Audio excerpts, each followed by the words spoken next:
welcome to Do the Right Thing, your weekly writing prompt podcast. I'm Alexandra. And I'm Jarvis. Jarvis and I are katydids on the prairie, trying to sing a wayward, wandering soul to sleep. But we can't read the sheet music at all, so that's a problem. Yeah, it's a major problem. So the only way for us to properly read and sweet our sultry siren song is by issuing a challenge. Each week you sit down and write a complete short story using 3 or 4 randomly generated words. Then we come on the podcast, we read a story, we talk about what we learned in reading it, and then we talk about stories sent in by you wonderful listeners. You already know what it is. It's Do the Right Thing. Let's do the right thing, baby. Media production. So I don't know if you noticed. So my voice sounds even worse than when I had coronavirus. It's because my allergies, my cat allergies, because I have a cat. He was in my lap a second ago, and also just all throughout today, are just much worse right now. I don't understand why they're this bad, huh? COVID-20. Yeah, COVID-20. This is actually COVID-20 was inside of my cat's shedding fur and the whole time. It's been unlocked.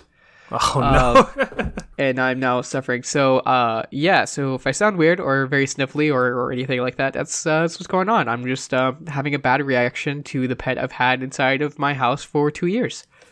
And, of course, we both probably sound quite tired because tomorrow is the first day of school. Which I forgot. So Woohoo! thank you for telling me that school starts this week. I thought it started next week, the week after. Of course. And I wasn't going to check, so...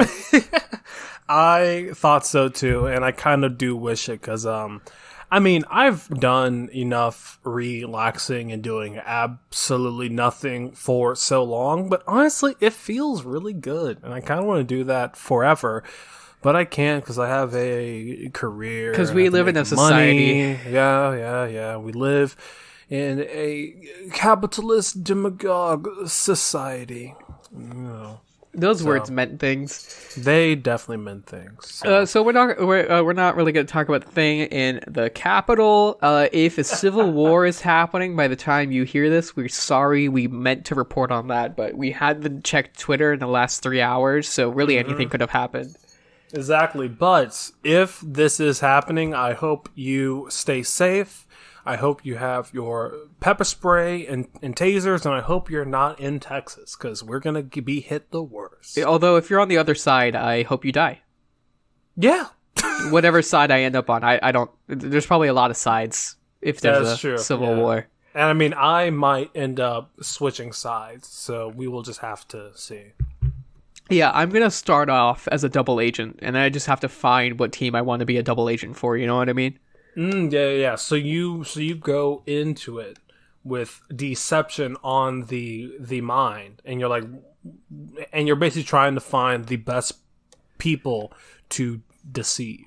Yeah, who should I sell out to? That's my question. That I go into any situation, you know.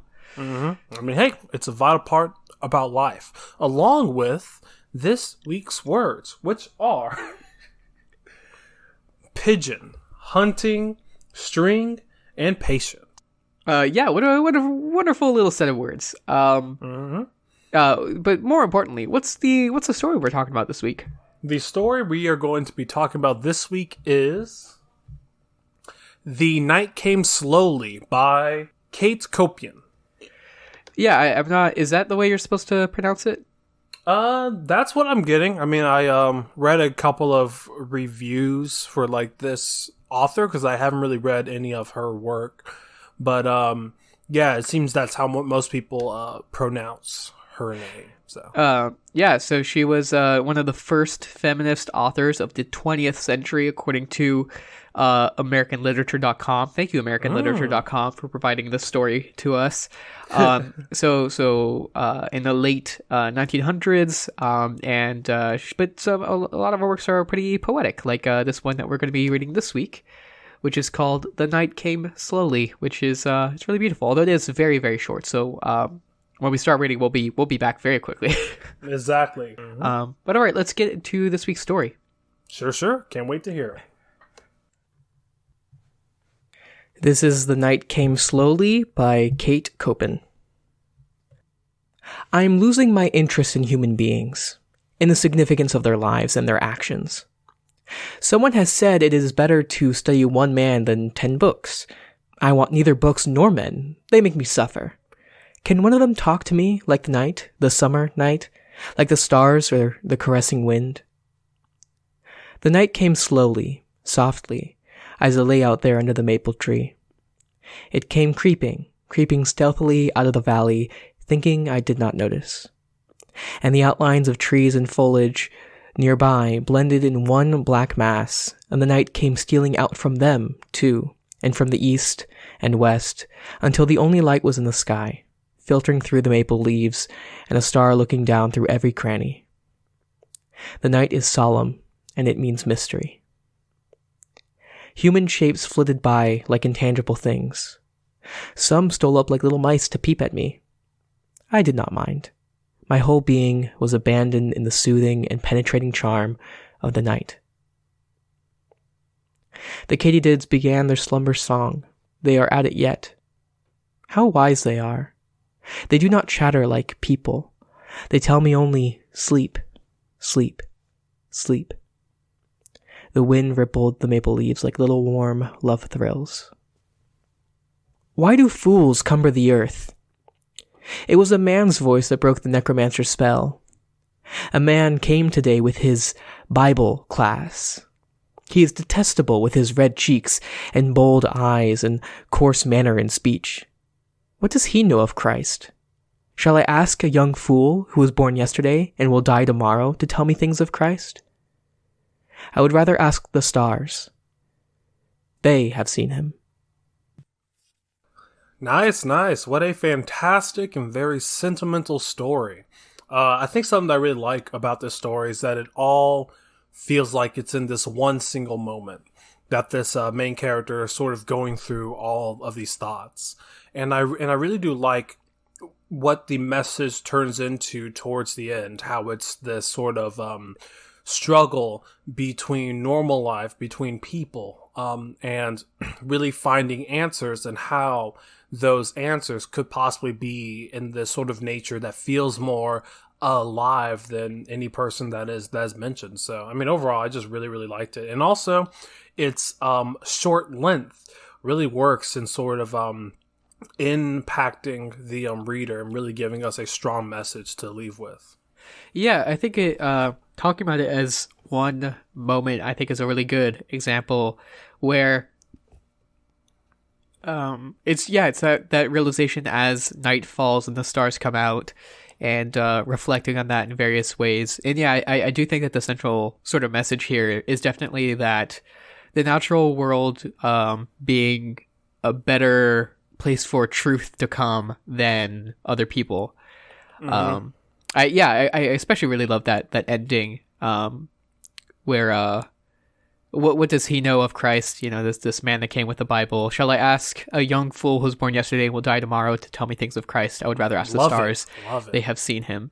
With the natural world and the stars and things are much more enduring and better, no better of reality than humans can with our limited time. Yeah, definitely. I think going into personification, this story really does show it really well.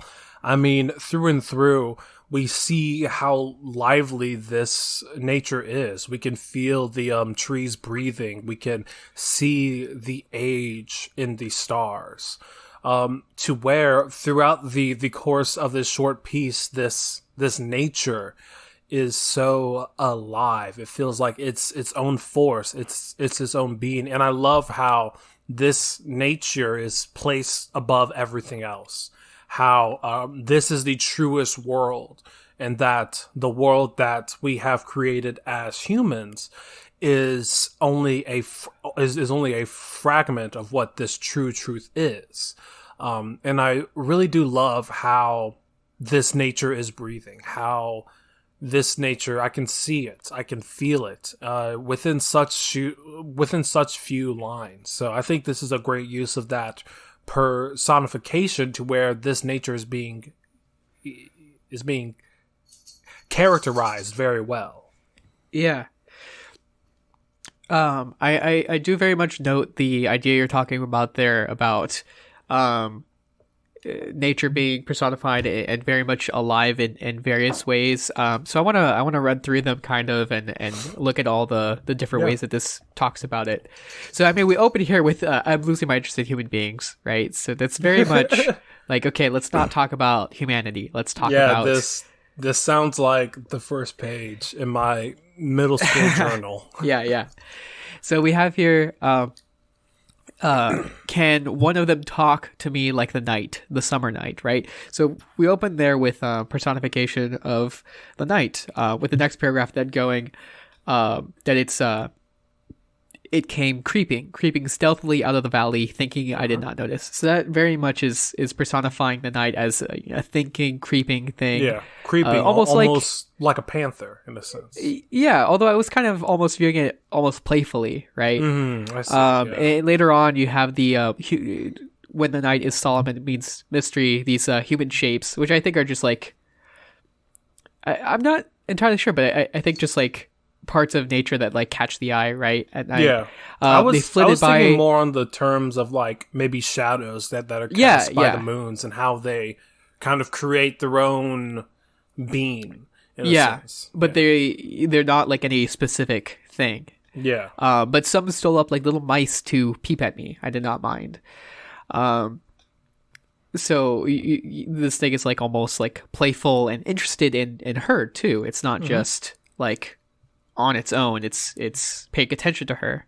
Like the katydids, they then sing to her. They don't chatter like people. They only tell me sleep, sleep, sleep, which is a very wise thing to say to her.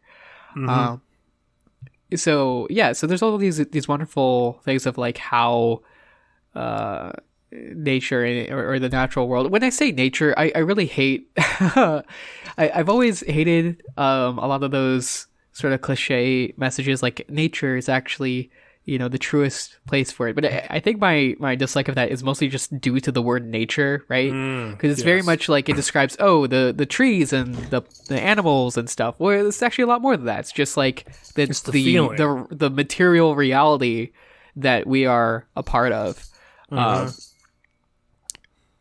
Like I mean, I think a lot of messages about nature and stuff like that can also be applied to like if you look at what the material of a house is made of, right? If you really just pay attention to what it feels like, not the natural, not the human construction part, but the just being completely in material reality, right? In feeling. It's being present. It's being grounded, exactly, in a sense. Yeah. I think that is really compatible with most themes about nature. Yeah, and I think this story definitely really does show it. I mean, and I do get what you're saying. I mean, I've read plenty of pieces about nature that feel very hackneyed because it tries so hard to talk about the trees and how beautiful they are. They've been there forever. They're better than all of us. But this one kind of pushes past all of the surface level observations of nature and paints it in this very abstract / impactful way to where nature feels more human than humans really do, Yeah, it kind of does here too. We're talking about personification. Personification, it takes the form of using verbs that are normally used to describe humans, or verbs and adjectives, and using them to describe not human things, right? Especially concepts or inanimate objects and things like that, to really convey the nuances. So, but then you have at the end here this preacher, right? A man came today with his Bible class. So came is like the one verb there, right? And then that's the last time that he's actually active. The next line is, he is detestable with his red cheeks and bold eyes and coarse manner of speech. So there's no he's a human. He's not described as like inhuman really, but he's definitely not given an active role here at all or anything like that. It's sort of the opposite of personification to me. Yeah, definitely. And I think this story overall is just really effective in its prose. I mean, that's why we're able to really find these sort of small hints on how people aren't as personified as nature. So yeah, that is a perfect lead-in to what next week's challenge is going to be, which is personification. Basically taking some sort of inanimate object and making it come alive through very action-driven verbiage. Well, it could be in the verbs or it can be in the adjectives, right? Like if you say something is, I don't know, what's a human-centered adjective? I guess handsome or athletic, Handsome. right? If you call the moon athletic, that's a kind of personification. I don't know what you would mean by that, but it would mean something. It's active. So this is one form of figurative language, right? And I think it's a really versatile and useful one. So when you're using a kind of personification in your story next week, I think there's a couple different angles you can do that. There's one which is very much you take one example and you run it all the way through. Like if you're going to be talking about the moon, right? How are you personifying the moon and having the moon, carry on throughout the entire story? Is it like smiling? Is it, laughing frowning? silently in the night? Is Is it it somber? cheerful or whatever? Yeah. And running through it. Or you could take the idea of personification very literally, which I do want to stress this is not like the theme is not to take a concept and then make it into a person and have it talk. You can do that, but it's not the intention is specifically just the idea of using the figurative language of personification. So sort of like leaving it as the concept or object or whatever it is, but by describing it with this personification, that's how you carry across all those nuances. So you could do the one running it all the way through, or you could just like in this story, describe a sort of moment, or just use the figurative language to throughout your prose to just make it a lot more beautiful and conveying a lot more of the meaning in the small things. Exactly. We are using craftspeople, and I hope that you use them wisely. Yeah. So like another example, it's a very versatile skill, right? Very. Because you can like a group of people, right? A group of people is actually not a person, right? But you can describe it as a person, right? Is a group of people roaring? Is a line of people snaking, or I guess not snaking, but you know what I mean? Yeah. Is it Jetting in and out, zigzagging. Is it laughing? Is it roaring? Is it sad? Is it does it hate you? That kind of thing. Yeah, definitely. Well, all right. Thank you so much to Kate Copian for giving us a fantastic story. I wish you were able to make it to this podcast, but we both know you were pretty busy today, so that is right. That is completely fine. Yeah, the grave for 100 years. Sometimes that keeps people from being on this podcast, which we get it. It isn't the most important podcast. Things do come up. But I think this is the perfect time to roll on into our listener submitted stories section. That's right. Thank you so much to everyone who submitted your story. You are doing our heart good. So the stories we are going to be talking about today are by Sarah Penguin, Ace of Sword, Captain Rhino, Nicked You, and Mora Didamail. What a bunch of heroes. Thanks so much for submitting your stories, y'all, and for using the prompt of Behind the Natural. That was it was very satisfying to see all the different ways that was taken. Definitely. All right. Up first is Sarah Penguin with Magical Moo. So this is a very literal take on the idea of Behind the Natural. Or that's not the right way to describe it, but very explicit version, and I really liked it. It's very fun. So in this one, a investigative journalist is here at the Magical Moo dairy farm, which is sort of been exploding in popularity. It's a bunch of dairy products all by the same company. So he sneaks in, and there is a man with a suit, which we immediately get is a little spooky. And as he's gone in, there's actually no cows anywhere. There's all the material and all the equipment and stalls and everything, but there's no cows to be seen until he puts on those glasses that the man in the suit gives him. and gets explained to him that actually in each of these stalls, as he can now see, are transculent ghost cows, which are providing a light milk. And he sort of gives a tour to this James, the journalist, and how the poltergeist cows give whipped cream, the banshees strawberry milk, and on about each one of these undead and spooky cows all give a different kind of milk. And James is curious by what's going on. He doesn't quite understand. He doesn't really believe in it, even if he's seeing it. And eventually he comes to a door that says experimental on it. And he's told that there's nothing in it, but he opens it anyway. And then he sees the most horrifying view of all, where the other stuff was rather silly. But in this one, it's actually horrifying. He sees a woman that is in a chamber with green liquid, and he's told that she's going to be providing baby formula, and then he gets murdered, basically, to just to finish off the story on a spooky note.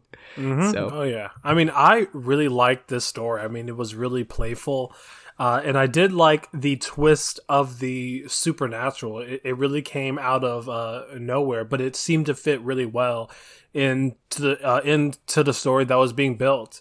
And I think the spooky twist at the very end was a nice way to sort of top off this story.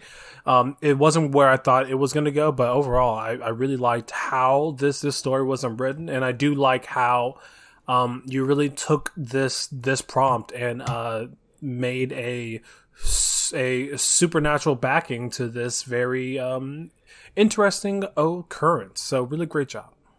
Yeah, I can definitely picture how the sort of ethics of a capitalist system using the dead to make more products. So like even after death, you still their suffering still does not end. But I also really like the ending, which went from silly to serious, and I think it was a good way to. It didn't feel out of place, even if it was a big tone shift. So yeah, I think that was really well done. Definitely. So really great job. And up next is Ace of Sword with Road Trip. So here we have Courtney, who is driving, and we can immediately tell that she is very paranoid, and she's talking about how she can't pull over because then she'll be attacked by something.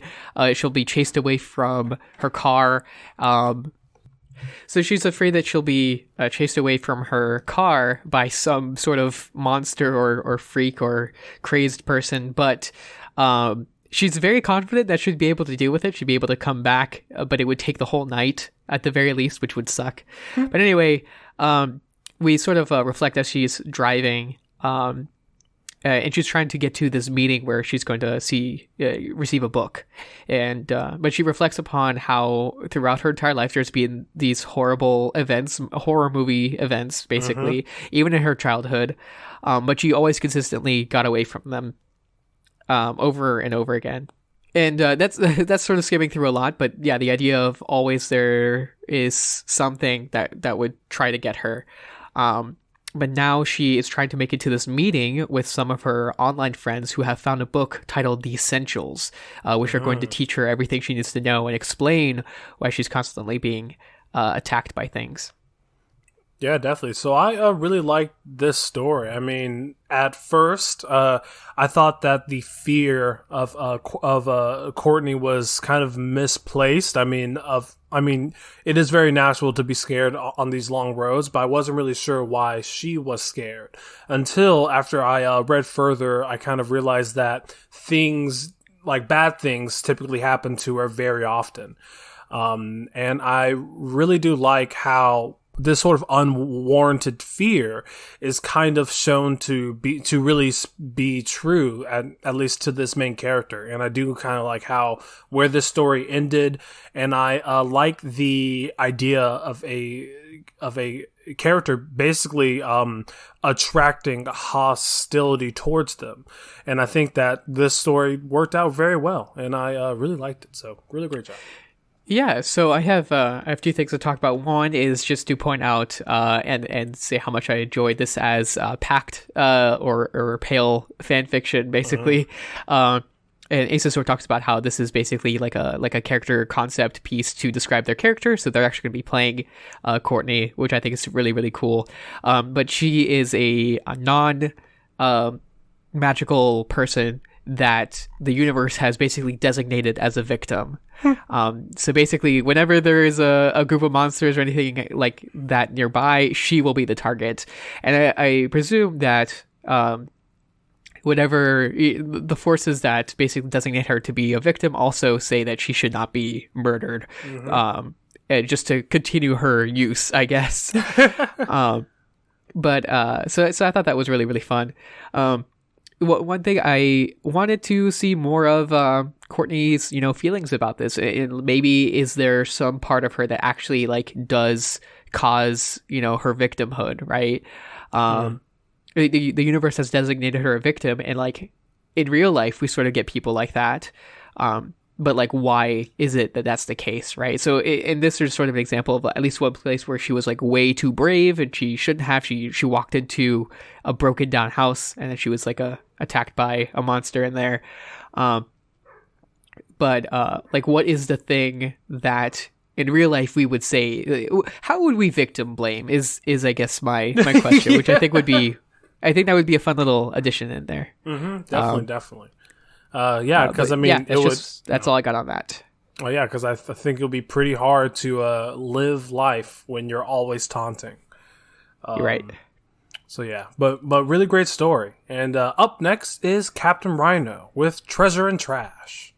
So this is a fun story. Ashley in this wakes up to a sock on her face, which is smelling, so it's not like a clean sock. But we see that she is surrounded by a bunch of 8-inch tall, blue-furred with claws to prehensile tail selkies, or silkies is what it says. Not selkie as in the mermaid horse that kills people. Which is a fun, I think it's Irish or Scottish, one of those two. I always get those mixed up. That's pretty bad. I shouldn't do that. Stupid English colonialism making me forget which is which. Anyway, Ashley is a witch, and she has cast a spell, the spell of self-sufficiency at some point. Not the only witch to do this, that summons all these silkies to, presumably they go out into the world and steal a bunch of things for her every single morning, and then take all the stuff away after she's used them. And it's pretty funny because as she's dressing up in all this, gigantic mess of mismatched things. Her socks wear different things. She's wearing 2 t-shirts. And just, she kind of, looks like a mess is the idea. There's a really funny moment where she goes to the fridge, and inside the fridge, courtesy of the Silkies, there is a Tupperware, this is Paul's Pigeon Pasta, do not steal, which it was stolen, which is fun. But there's some nice coloring of her interactions with them. She kind of orders them around, but she also does praise them when they do what she wants, even though they don't really understand human needs and stuff like that. But she's a witch, and what she really wants is spell ingredients and things, but they can't receive that. So she's kind of preparing for that, and we see a little bit more of the magic as they bring her several strange enchanted things. But at the very end, she decides, she's going to continue on her work. And it's a very, very cute scene of her daily rituals. Oh, yeah, definitely. I think this story has really great world building. I mean, it does a great job at really convincing me of this very strange situation that this witch Ashley has put herself in. And I think this story has really great comedic moments that really made me smile while also, wanting to learn more about sort of how these Silkies are really stealing stuff and like why. And I mean, overall, I think this is just a really great piece that does really explain why I am always missing my left sock. Oh yeah, so I'm just realizing that was kind of a response or it ties into the example we were using about why does the socks disappear. I guess it's Silky's bringing it to witches. That's fun. Exactly. And I mean, as you said, I thought that was really fun. I think it really took this challenge and gave us a really nice piece of work. So fantastic job overall, all around. Yeah, and I like how Ashley is characterized by her interactions with the Silkies, and how she like doesn't really care where they're getting the stuff. But she, is idly musing about it. Exactly. Well, all right. Up next is Nicked You with Thunder. So this is another pretty cool story. So we have a child here who's upset that she's going to have to go home, even though a storm is about to happen. She really likes storms. And I like that we are told that without even... we realize that without having it be told to us, just by how much she wants to stay out here. But everyone, I guess, at like a soccer field or school or something like that is rushing home, except for this one kid who is out in the middle of the field with a kite. And she goes over, introduces herself, and they start talking a little bit. It's a wonderful little kid interaction where they are immediately sort of fighting about it and stuff. But Bjorn, the kid in the field with the kite, says that he's not scared of lightning because you can aim lightning. That makes it safe. And Melody, our main character, is confused about this and how you do it. And he says you use a kite. You just have to send it up and you can direct the lightning. And so basically that starts happening. He starts sending it further and further in a sort of childish, back and forth between the two, until eventually lightning does strike. It goes from his eyes, down his hands, and up the string of the kite, and then strikes in the middle of the park. Her mom, Melody's mom, comes in and gets her right away. Bjorn says goodbye and hopes that they'll see each other again. Her mom describes how when there's a storm, we leave before there's rain because lightning is really, really dangerous, especially in an open field. It'll hit the tallest thing and you're the tallest thing in the field. Except Melody thinks, not if it's aimed right, reflecting on her friend. Mm-hmm. So, I thought this was a really nice story. Going into it, I wasn't sure what to expect, but I really do like the work that's being done with the main character of Melanie here. And I do really like her curiosity towards this kid, Bjorn, which I'm not sure what Bjorn is, to be able to aim lightning. But yeah, overall, I just really liked it, and I thought it was spaced out really well. I think that the format did help in sort of like us breaking apart certain sections so that we can really, I don't know, it's broken up in a way that it's easy to digest. And yeah, I think it's overall written very, very well. And I think the ending is shocking. It is not the twist I thought it would be. Bad pun. Quite bad pun. But yeah, it wasn't the twist that I thought it would be, but I really did like it. So great job. Yeah. So just to point out, the breakage that Jarvis is talking about is that basically every sentence is on its own. Rarely is there paragraphs that are more than one sentence. Which, yeah, I think that did the pacing good. I would have, I don't know, like to have more of an insight on what Bjorn is or what the connection between Melody and Bjorn is. But it could also just be me missing it because I'm not paying enough attention. But I really, really did like the story, and I love the interaction between them. 100%. All right. Our final story for this week is by Maura Diddamail with Alice. And we can immediately tell that this is a sci-fi story because Alice has periods between each letters. It's actually an acronym.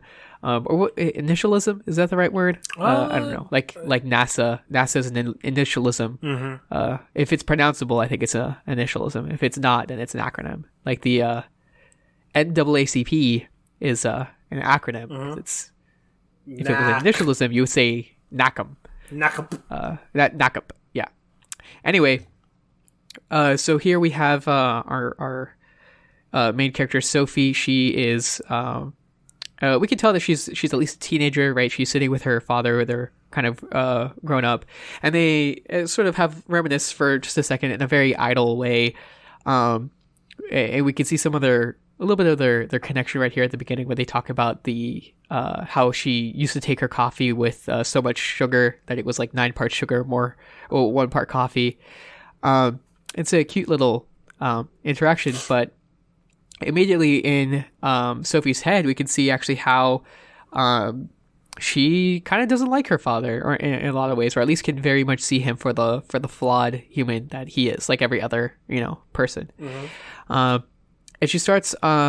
She asks him if he remembers Alice, and she reflects on how in her childhood her dad brought home a ton of cameras from her work, or from his work, and put them up everywhere, and basically put in this program that identifies whatever Alice, the program, sees. And at first it was really fun with Sophie, playing around in different ways and just enjoying seeing Alice different things.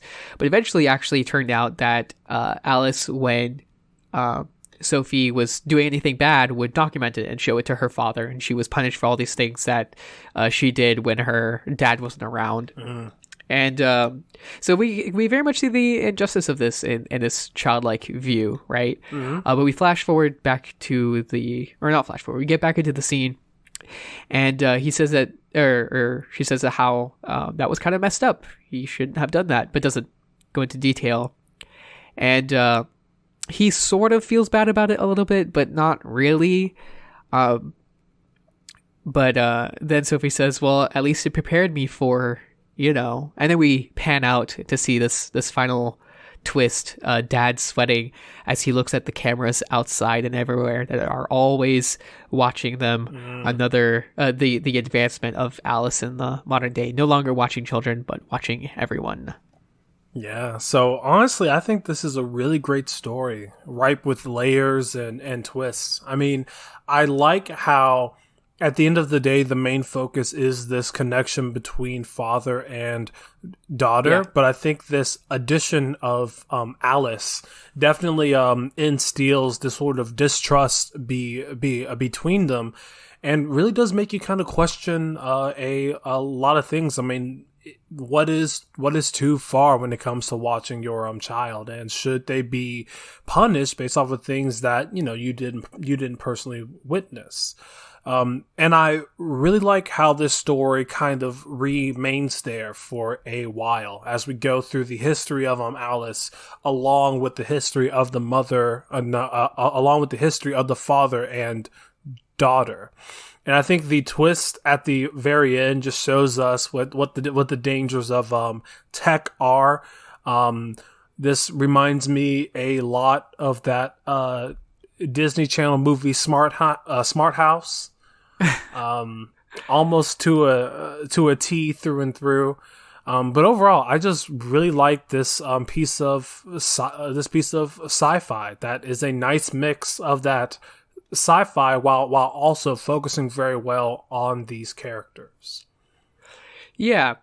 It has a bunch of different things that it's talking about here, all these different concepts, which Matt more did at the end talks about how he's using the Chinese social credit system, an AI that can correctly identify human activities, and the idea of automating parts of parenting. So there's a lot in here. It's a really good sci-fi story in that, taking all these examples of technology and putting them in a different situation rather than just the obvious, right? How would a kid react to this? How do you feel when a kid is the one that is, I don't want to say suffering from, but dealing with this kind of surveillance. And you reflect on it in different ways. And I think absolutely what you were talking about connecting with the primary thing being the connection between father and daughter, I think is definitely very important here. And I could see how their relationship changed from back when they played around a lot and she was delighted with this new Alice thing, and she used to put so much sugar in her coffee, and they have that little joking connection. But nowadays she views him as passive aggressive and just patient, but actually she just doesn't like him because of these betrayals. And providing one way that this sort of sense of justice of watching is actually makes you feel really bad and ruins that connection. Definitely. So really great story. All right. That's all for our listener submitted stories for this week, but we do want to give a big old do the right thing thank you to everyone who did submit a story this week. So Thank you very much to Sarah Penguin. Thank you to Ace of Sword. Thank you, Captain Rhino. Thank you, Nick to you. And thank you, Maura Diddamail. Thank you so much for leaving your story. And also, we would like to say thank you to everyone who did leave 2 or more comments. Leaving comments not only helps you put all of your thoughts on your own story into one solid phrasing, but it is also providing someone else with crucial feedback that can make them and you a better writer. So, thank you very much to Nick, to you, and Ace of Sword. Thank you so much for leaving comments. Yeah, y'all did a fantastic job. And I saw plenty of others from different people. But I recommend, just leave one more. And then you get that added entry and you ensure that you can help out another person with their story in addition to your own. Exactly. Before we go into all of the outro stuff, Jarvis, I want to announce the winners of of the Do the Right Thing contest. Woo! I'm excited. Yeah, so it finished just a couple days ago, the voting, and I'm so excited to announce the winners that did so well. There was really, really great stories, and I loved reading them, and it's really fantastic to see the ways that y'all improved from your initial writing to this edited version. That was really, really cool to see, and I'm very excited for the next contest where we get even more of that. Mm-hmm. So, remembering that I guess I'll announce it as we go through. So, in first place, we have Calinero 985's The Reaper and the Dancer. Fantastic story, that one. In second place, there is The Chess Machine by Matt Said Words, who, sent that story in just a couple weeks ago, like a month or so ago, I think. And then sharing in third place, as it was a tie, there is Clean Thoughts by Captain Rhino and Disconnect by Haunt of the Heron. So first place wins $100, second place $75, and third place $25. So thanks so much to everyone who submitted and everyone who spent the time to read and vote on those stories. It was really good to see the vote count go up over time. Mm-hmm. And if you haven't read those stories yet, go and read them, all of them, because they're really, really good, and they are on the Doof Media Patreon. So just scroll down a bit and you can see them there.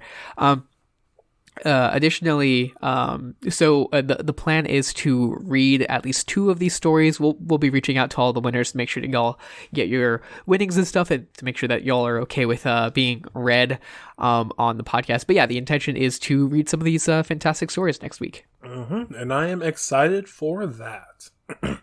If you want to be like all of these wonderful writers and submit your story to Do the Right Thing, you can do that by going to Reddit on /r/Do the Right Thing. All you have to do is sit down for 30 minutes and write a complete short story using 3 or 4 words from that week. That's right. And if you want to see the words as soon as they come out, you can follow us on Twitter, which is @RightThingCast. You can even turn on notifications for us. Hit that bell, yes. I don't normally do that for many things because, it's annoying to see all those tweets all the time, but we only tweet like once a week, right? So what's the harm? Go ahead and hit that bell. Just so you see it as soon as it comes out. You can also send us an email at rightthingcast@gmail.com and just tell us how you're doing. What are you writing about? What's up? How's it going? How you doing? Mm-hmm. And if you want to support us and everything else happening in Doof Media, you can do that by donating to the Doof Media Patreon. All you have to do is donate $10 or more per month, and you will get access to the Doof Media Discord along with very special bonus content. So the Doof Media Game Club was just last week, and it was super, super fun, covering Baba Is You, a wonderful little puzzle game, and also announcing the game for this month, which is actually going to be Celeste, a queer puzzle, or not puzzle game, platformer. That has talks a lot about trans experience, and it's about climbing a mountain, and it's really well known to be a wonderful game. It's going to be a special game club this month. It's especially focused on queer games, and it'll be actually the first game club with a guest, with Elliot, not Elliot from Deep Impact, but the other one that's mostly known on the Discord, Elliot Harriman.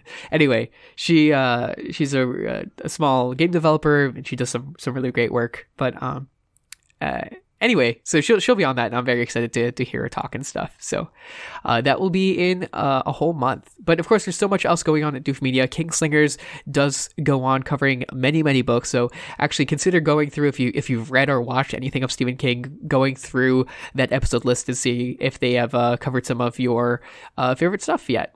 And other shows like What You Say and Pale Reflections and so many wonderful things.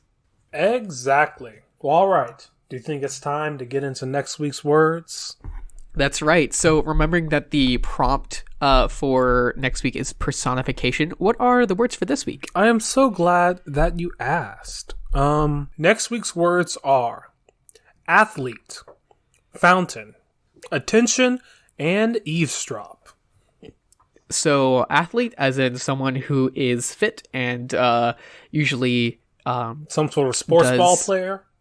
Yes, does some sort of athletic activity as a hobby or profession. Mm-hmm. A fountain, which is something that has water going up and then down. There's there's many different forms that fountains take. Fountain of youth, fountain of disease. Yep. It could be a natural fountain. It could be a verb. Things can fountain out. Mm-hmm. Attention, which is the focus that a person has. The military tells soldiers to have attention, to do the whole attention thing. Anyway. Yes, they do. So that's what that is. And then eavesdrop, which is to sneakily hear someone else's words, ideally without their knowledge. And I do that all the time. That's weird. You shouldn't do that. Oh. Okay. So, tell me, what story are you going to write next week? So I'm going to stick to realism this time. Okay. I'm going to be talking about an athlete at the Olympics coming up. So they trained for so very long, and what they were going to do actually was do every single sport. They declared their own nation so they could ensure that they were in every single sport. They don't do the team sports. They did kind of that, but they are doing gymnastics. They're sprinting. They are running fast. But as they are on the first night of the big games, the night before actually, they are walking around when something catches their attention. There's some people talking by the water fountain, and they eavesdrop. And these people talk about how actually this very athlete is actually a moron because they spread themselves super thin, and now they are not trained enough to win anything. And the athlete's really pissed off about this. And the next day, when the games start, they lose everything. They lose the whole time, and it's really embarrassing. Oh, I'm so sad. Wow. Well, I mean, mine's everything's moving. Okay. So mine's not going to be as dark and depressing and sad as your story, even though your story is probably going to be a bit better. But okay. For mine, I'm going to go back into my repertoire to an old screenplay that I used to have named Toxic Flamingo. Now, this story follows a tiny post-punk, neo-punk band made up of Pink Lady, Kate Styx, Dazen Dukes, and Mark. And you see, this trio of four, they are on the warpath, hitting every single last battle of the bands they can possibly hit. Everyone, as soon as they hit that stage, garnering all of their attention towards them and their sweet, sultry, and aggressive beats. Now, you see, everyone that is a part of this band has had previous lives. I mean, for Pink Lady, she used to be a star athlete for the lacrosse team, but had to put up her sticks because her legs weren't as strong as her voice is now. And on this sort of warpath that they have through the South, they end up going to this one bar, a biker bar. But they didn't know that it was also a neo-Nazi bar, and they didn't figure this out until by a very old and rusty fountain out front, they all eavesdropped and heard about a silent plot to take them out. Wow. Yeah. Life imitates art. It does. It does. And life also imitates Green Room. Yeah. So just like how that story should be going, do the right thing and punch your local Nazi. Do the right thing and punch your local Nazi. Have a good Civil War. Yes, and please make sure you're on the wrong side.